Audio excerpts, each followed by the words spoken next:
لو أنزلنا هذا القرآن على جبل لرأيته خاشعا متصدعا من خشية الله. وتلك الأمثال نضربها للناس لعلهم يتفكرون. الحمد لله والصلاة والسلام على رسول الله وعلى آله وصحبه ومن والاه. السلام عليكم ورحمة الله. برزان خوش حالم لواني سيسط سي وحب لوان كان تفسير القرآن في رزبهم وخزمتان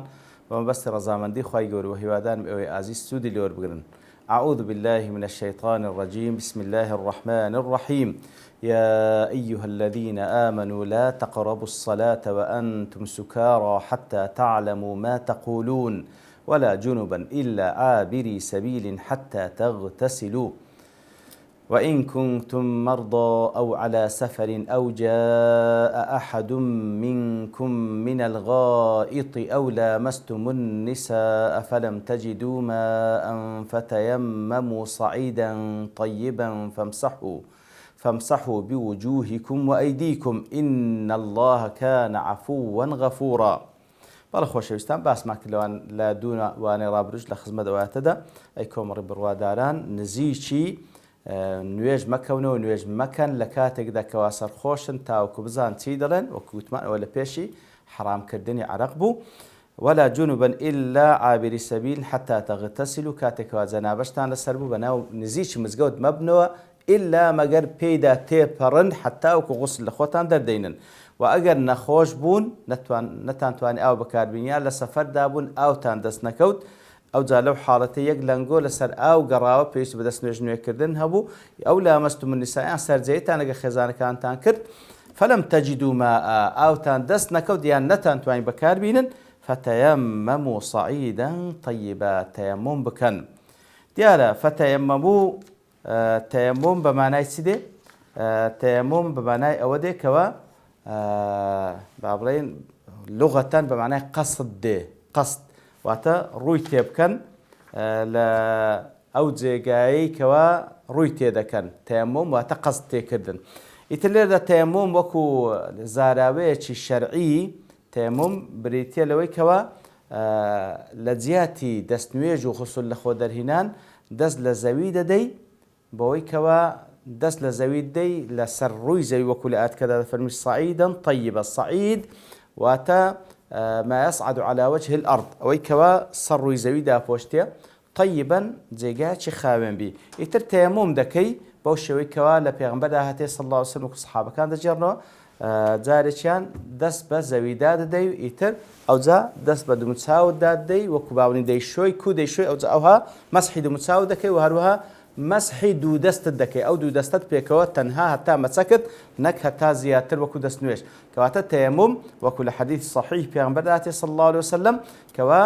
یەک ضەربەیە یەک جاران دەست بە زەویدا دەدەی ئەوجا دوومچاوت پێ مەسح دەکەی و هەروەها دوو دەستیشت مەسح دەکەی ئەوە پێدەگوترێت تەیەمم وەکو زاراوەیە شەرعی. فتەیەمموا صعیدا طیبا. ئەو طیبەکە دیار واتە جێگایکی خاوێنی. صعید واتە ئەوەی کەوە ما صعد على وجه الأرض ئەوجا سەر ڕووی زەوی با بڵێن ئەو جێگایی کەوا لە سەر ڕووی زەوی جێگای وا هەیە خۆڵە جێگای وا هەیە ڕەملیە هەر مەنتقەکە بەخۆی وەکو لیمە چەوە هەر شتێکە کەوا سەر ڕووی زەوی داپۆشتیە هەر شتێکە کەوا سەر ڕووی زەوی داپۆشتیە هەتا وەکو زانایان دەفەرموون لەسەر دیواریش دەبی وەکو حەدیث صحیح پێغەمبەر هاتی صلی الله علیه و سلم ئیتر هەر شتێک کەوا بەستراب تۆ بە زەوی واتە لەسەر ڕووی زەوی دەکرێت هەر شتێک لەسەر ڕووی زەوی دەکرێت تەیەممی پێ بکەی دەکرێت تەیەممی پێ بکەی فتەیەمموا صعیدا طیبا. هەتا وەکو زانایان باز لەوەش دەکەن ئەدی دەبی ئیلا خۆڵی لەسەر بیاننا جاری وا هەیە عاردەکە بەخۆی سەخریە هەر بەردە وەکو بابنی لە چیایی احتیادیە لیمە چەوە یاخود ئەو دیوارەی کە پێ سەڵ سەلم وەکو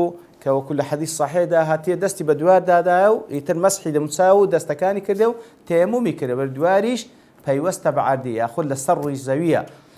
یاخود وەکو هەندێک کۆلکەدارێکەوە لە ناو عادیە و لەسەر عادی دەرچووە ئەین دەکرێت تەیەمم لەسەر بکەواتە هەر شتێک کەوا لەسەر ڕووی زەویە سەر ڕووی زەوی حتى بكري طبعا لسر روي خول بيتن أو زا أجا بكري طبعا بس وكو حالات كده فهم طيبا خاوين بيتن زيجاك بنجاسة تدانا بيتن ياخذ هر زيجاك بكوا بيوز بعادي ولا سروي عادي بيعتيد تيمم دكي بوش شوي كوا بيغمر صلى الله عليه وسلم فيري كردين فتيمموا صعيدا طيبا كوات لذاك لكاتي نبوني أو لبو دستوى جان لبو غسل بوش شوي كواتا همو ما اندزانين كا مسألة دستوى ششتن بيز قالوي كوا وكو عبادتك كذا كن لبو خاوينيش أو بكاردين لبو دستو دمتساو بيتو همو أوجيغاني كوا دستوى بيدش بلام تيمم فعلا ظاهرا استفادة شويني وكو مسألة دستوى كوا نشاني نظافته بلام وكو تعبد وعبادتك بله تيمم زيجاي دستنويج وغسل دقريتوا حكمتي شزور تدا بلام شرني إما بيزانين حكمتي شزور تدا بلام شرني إما بيزانين فتيمم صعيدا طيبا لهوردو حالك أو هبي نتواني بكاري بيني يعني أو نية أصلا بكاري بيني تيمم دكي لو الهرد زيجاي يقول يوكو بيان صوت من الحديث صحيح هذا فهم دكري بوز زاوية هم دست نواج بشوي كواتيمون بكي هم نواجج بكي لسروي زاوية لهرج جايش بلام خاوين بي فتيمم صعيدا طيبة أو زب بالضبط فامسحوا بوجوهكم وأيديكم مسحي دموتساوتان وهروها دو دستان دكان مسحي دموتساوتان وهروها دو دستان دكان إن الله كان عفوا غفورا بالتأكيد الله سبحانه وتعالى وكوكوتمان كان ليرو لسندين زي قايدي كشكهاتية بكارهن لقل تكان ياخذ لقل ناو بيروزكاني خواي جورا معناي ليرة فعل ماضي ناقص ناقري تعبير لزمن بك ليرة دابل تامية فعلي بابني ناقص نير تامية وهروها مسلوبة الزمن باز لزمننا كلبو تحقيقي صفتك لبو موصوفي كواتا بالتأكيد لمرابدو لإستاو لداها توش خواي جورا هر عفو وغفور عفو خواهي سبحانه وتعالى واتا تصافوشيتان لدكا خواهي سبحانه وتعالى وغفوري شوليتان خوش دبش سترتان دكاتن يتل روانقي عفو وغفوريتي خواهي سبحانه وتعالى لزياتي أو لبودسنوي غسل خواهي ليتان دبوري بوي كوات تيمم بكن كواتا ولا ضمني عفو وغفوري خواهي أو هم آسان كاريتان لو دكا لحديث يقدك إمام بخاري مسلم ونسائي أبو داود روايتان كذا عبد الرحمن كري أبزاي خزاعي دجور تفرمي جاء رجل إلى عمر بن الخطاب رضي الله عنه في أوكاتلاي إمام عمر خويل رازيبي فقال إني أجنبت فلم أجد ماء ضل برسالك روتي أجر توشي زنابت هاتم بلام آوم دس نكوت فقال لا تصلي نيجي مكة فقال عمار بن ياسر رضي الله عنهما لعمر بن الخطاب عماري كرياسر خوي يقول لخوي باب رازيبي بإمام عمر دفرمي أما تذكر يا أمير المؤمنين أن كنا أنا وأنت في سرية فأجنبنا طلع يا أمير المؤمنين أتوب بيردنا كاتك وأمن لقلتو للسرية يقبوين ديال لزماني بيغمبر صلى الله عليه وسلم للسرية يقبوين توشي زنابة هاتين فأما أنت فلم تصلي أتون يجد نكر وأما أنا برام أمنت سمكر فتمعكت في التراب وصليت طريك أو نبو أتنويج نكر بلام أم لزات غسل خودر بكام لو حالتي خوم جوزان لنا وخول دا بحساب أو بتصوري خوي كل لبو دست نويج تنها دو دستو دو متساود مسح دكي بلام لبو غسل دبي خود بجوزين لنا وخول دا ضري فتمعكت في التراب وصليت بوش شوي لزياتي والتيمم بوش شوي تيمم كردون نويج مكر فأتينا النبي صلى الله عليه وسلم فذكرنا ذلك له سوينا خدمة بيغمبر صلى الله عليه وسلم باس ماكر فقال إنما كان يكفيك هكذا بيغمبر صلى الله عليه وسلم فرمي أو أندت كافيبو فضرب رسول الله صلى الله عليه وسلم بكفيه الأرض أو ذا سونيتي تيمون بيغمبر بازك صلى الله عليه وسلم تفرمي دون ولا في خوي بيغمبر صلى الله عليه وسلم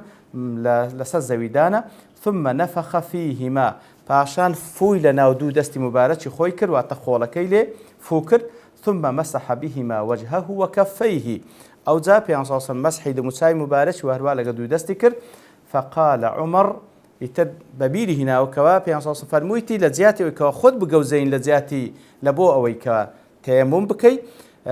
لزياتي أو كغسل لخدر بني خو بجوزين ناتن هات تيمم لبو غسل لبو دسنوي شر أو هندية كوا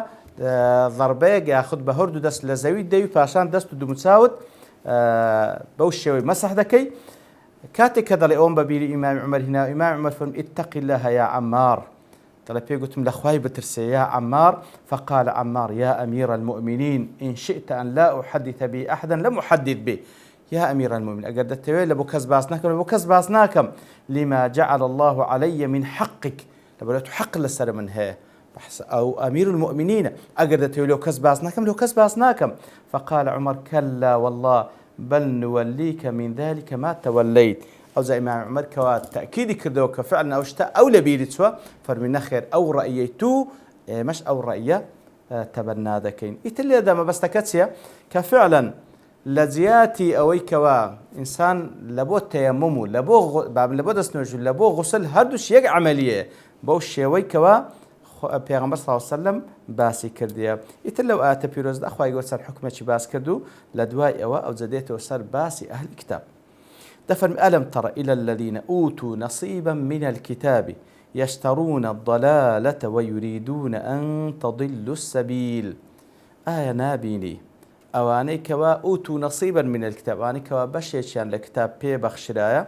يشترون الضلالة واتا ضلالة قمراي ذكرا ويريدون أن تضلوا السبيل وهلها نكر ذكرا بلكو دانوي أنغوش لراست الرقا كقمرابكا ديارة أو حديثة يعني أو آتك أخوي قرر سبحانه وتعالى باسي لك زيادة لبو أهل كتابة وبالتايبتيج لبو جولكية تنك لمدينة دا زيادة جولكية موجود بلو مفسرين دفرمون باز لباسي جولكية نابيني كاتب صيغة تعجب أخوي قرر سبحانه وتعالى باسي عندك نابيني أوانيك وأوتوا نصيبا من الكتاب وأني بشيش يعني الكتاب بيبخشنا طبعا توراة يعني بيبخشنا والله ملو أخوي قرر دفرمون أوتوا نصيبا من الكتاب وكزانان دفرمون ولم يؤتوا الكتاب كله لأنهم نسوا حظا كبيرا مما ذكروا به ولم يبقى عندهم من علم الكتاب إلا القليل لبروي أوان باش يشي زوريان هلا بير كردبو سبحان الله لو كتابك ولا بردستيان بو هيتيان للانا ما بتنها كميك نبي ولو كميك بيشيان بو كميك كاريان بيدك نكار بهمو يمكن لو يكوا ديان زاني كوا تخوي قرد فرمي أوانا باش يشيان لكتاب بيبخشرها أوانا زوربان لبير تسوو ترچيان كرديا أو ذا لقد أوش كوا كتابي خواي قوريان بي يشترون الضلالة يعني كواتا زيق أو زيقاي تعجبه يشترون الضلالة بوي كوات زيقاي تعجبه كتابي خوايان بي أو ذا عند برغبته ذا سنقوم راي ذكرن طبعا بتسديكرن عادة هدايتي يعني لبردسته كهاتني بيغمبر صلى الله عليه وسلم كوا دزان كوا أو بيغمبري كوا مجدي بيدرا أو زاد سن بو هدايتي كبيانا قمراي بيذكرن تجيجاي تعجب سبحان الله تضحية بهداية ددن قمراي هل دبجيرنو وكوكو كسيق رغبتي لاشتيك بكذيكري برغبته دسن أو قمراي هل دبجيرن كأطب راستي تجيجاي تعجب ويريدون نكر أو هندش نكر ونديك بخويان تضحية بهداية ددن دسن قمراي هل دبجيرن ويريدون أن تضلوا السبيل ولمقابل دانو انگوش گمراه بکن لو راست رقاي كخواي يقولوا تاي الناردية دانو انگوش گمراه بكن ويريدون أن تضلوا السبيل لو راست رقاي كوا إسلاما كخواي قولا لرقاي بيغمبري هنايتي ناديتي صلى الله عليه وسلم دانو انگوش گمراه بكن كاتب راستي وكخواي يقول الزقايد كجدف ودوا لو تكفرون كما كفروا فتكونون سواء يعني كسي كافر بربدل بيخوشا انقوش كافر بكن تاكو وكو يقبن انقوش كافر بكن تاكو وكو يقبن كواتب راستي وكو اصطلاحي ياخذ مصطلحي كوازانا بكاردينا ايواه تنها بخوي ضال قمرابوا بلام لوي خرافتر وكوا ضال مضل بي هم بخوي قمرابو او ذا خلشيش قمرادك يترخوي يقول لي هذا باز لأهل كتاب وبالتايبة تجوك قوت من زولك كان دكاتن كوا برغبته دسن قمراي هل دبجيرن أو ذا هول ددان ويريدون أن تضلوا السبيل دانو أنقوش قمرابكن يتر خوابنا أمام دا لدواء دفن والله أعلم بأعدائكم خوازانات لنقو بدجمنانتان خوازانات لنقو بدجمنانتان دزاين چه دجمني قو بيتان دناسيني تاوك حذر لي وربقرن برامبر بدجمنان أدي سيبكين وكفى بالله وليا وكفى بالله نصيرا يتر برامبر بدجمنان تان انقو خواتان كافية كولي ولی واتم يتولى أموركم خوا بونگو كافية كوا سرپرشتيتان دكا وخاونداريتان دكا وكفى بالله نصيرا وهروا خوا كافية كوا نصيرتان پاپشتيتان دكا وبسرتان ديخي بسر اواندا كاتب راستي زور مهمة خواي گەور دژمنان ما پێدا ناسێنی و پێشمان دەفەرمی کە خواتان بەسە خاوەنداریتان بکەو و هەروها بەسەریشتان بێخی ئیتر بەو قەناعەت و بەو یەقینەوە تەوەکل لەسەر خوا بکەی ئەکید خوای گەورە لە کەید و پیلانی دژمنانت نەجاتت دەدا و هەروە سەرکەوتوشت دەکا بەسەریان وصلى الله وسلم على نبينا محمد وعلى آله وصحبه أجمعين وآخر دعوانا الحمد لله رب العالمين. لو أنزلنا هذا القرآن على جبل لرأيته خاشعا متصدعا من خشية الله وتلك الأمثال نضربها للناس لعلهم يتفكرون.